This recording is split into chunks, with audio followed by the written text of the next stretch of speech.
and Peace Report.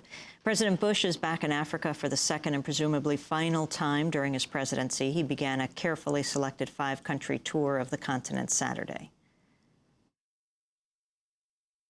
We're going to Benin, Tanzania, Rwanda, Ghana, and Liberia.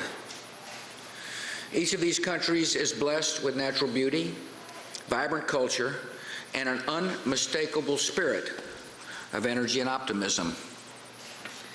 Africa in the 21st century is a continent of potential. The reaction on the ground has been mixed. Many in the eastern African country of Tanzania welcomed the $700 million grant in foreign aid President Bush signed Sunday. But some 2,000 Tanzanians also protested his visit and questioned whether it'll bring U.S. military bases closer to African soil. Africom, the U.S. military command for Africa, was created last year and is based in Germany. Liberia is the only African country that's publicly offered to host Africom. National Security Advisor Stephen Hadley told reporters Thursday not to expect any major announcements about Africom on this trip. But many anticipate the president's visit is an opportunity to shore up support among African allies for America's strategic and economic interests. To find out more on the subject, we're joined on the phone from Kingston, Jamaica, by veteran Africa analyst Horace Campbell, professor of political science and African American studies at Syracuse University. Welcome to Democracy Now!, Professor Campbell. Good morning, Amy. How do you do? Very good. Can you talk about the significance of this 5 African nation trip? Yes, this is a sign of the weakness of the President Bush administration. After spending 30 years vilifying the Tanzanian government and trying to remove the policies of Ujamaa by President Julius Nyerere, Tanzania, after the inheritance of Nyerere, is one of the only stable, serious country that the United States could go to because it has a legacy of having a cohesive society. And the government of the United States believed that $700 million would reinforce the neoconservative agenda around those in the political leadership of Tanzania by promoting conservative ideas about market forces, abstinence in the fight against HIV, and bringing the Tanzanian political leadership into the web of conservatism and neoliberalism.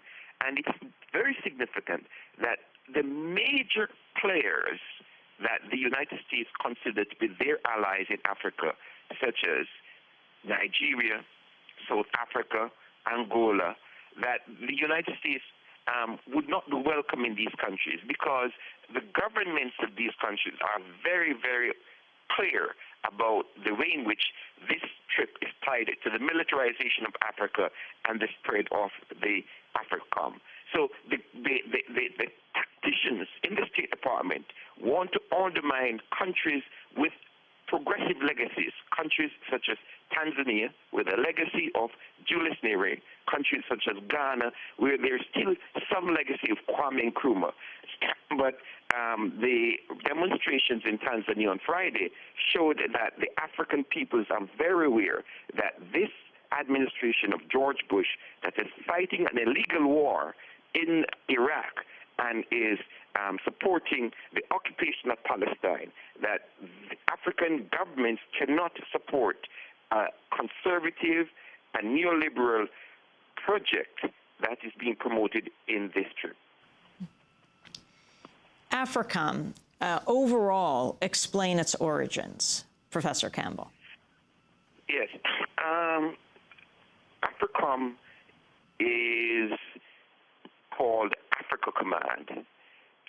When Africa fought for independence in the 1960s, the United States did not believe that Africans could control their destiny.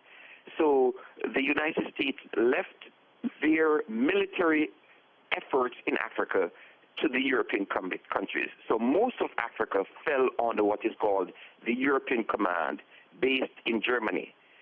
And then after the Iranian Revolution in 1978, the United States set about establishing what they call a Central Command. The Central Command then had responsibilities for 8 countries in Eastern Africa, Kenya, Djibouti, Somalia, Sudan, Egypt, Ethiopia.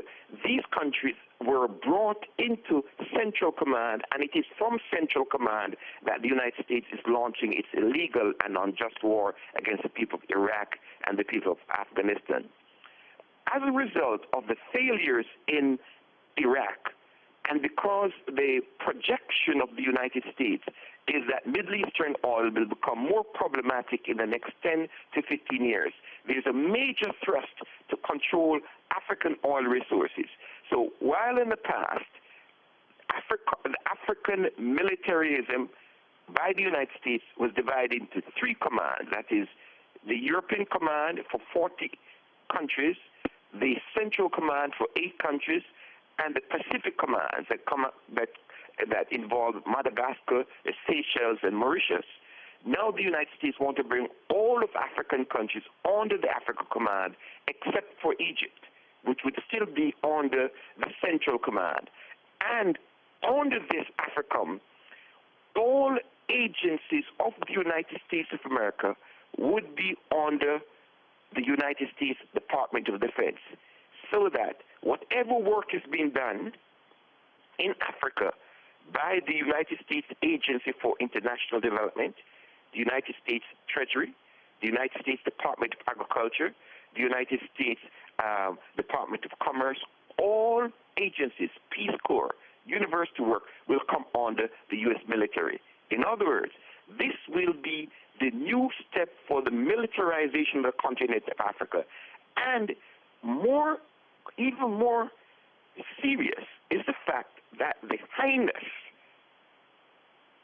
mercenary firms like Dynacore, Blackwater, and Lockheed Martin and the other military contractors will then come in behind the U.S. Department of Defense to set up military contracting organizations to protect U.S. oil companies in Africa.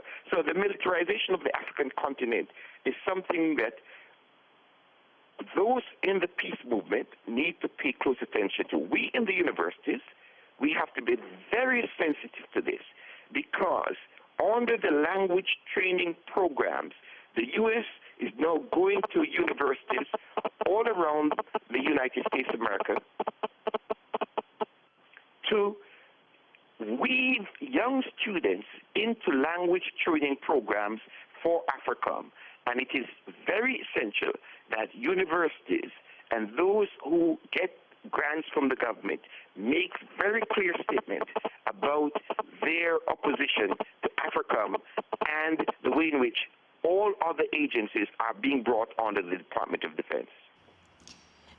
Professor Campbell, I wanted to ask you about that moment on the Indian Ocean in Tanzania when President Kikwete was asked about the progress of Barack Obama and by a reporter. And he answered, of course, people talk with excitement about Obama. Then edging away diplomatically, Kikwete said, for us, the most important thing is let him be as good a friend of Africa as President Bush has been. The significance, Professor Campbell, of what he was saying. And also, if you could talk about what's happening in Kenya as President Bush makes his way through these 5 African countries, which are not Kenya, though Condoleezza Rice is expected to go to Kenya, where Kofi Annan is involved in negotiations with the government and the opposition forces. Yes, as we speak, Condoleezza Rice is in Kenya. But the Obama question that was posed to Kikwete, I'm sure, is saying one thing to President George Bush in English and saying another thing to the people of Tanzania in Kiswahili, because the Tanzanian society is very divided over this question. I lived in Tanzania for 6 years, and I know the depth of the feelings against imperialism in this country because of the destabilization and the crimes that were committed by the father of George Bush, Chester Crocker and those who were supporting the apartheid regime. So this is not something that George Bush can wipe out away in the memory. And although Kikwete is celebrating this $700 million, we know that this $700 million is an attempt to erode the last vestiges of Ujamaa in Tanzania. Now, President Bush would have liked to have gone to Kenya because Kenya is a country where the United States has built up assets for the past 30 years. Political assets, military assets, and those alliances that brought Israel, United States, and South Africa into the Kenyan society. Now, the Kenyan people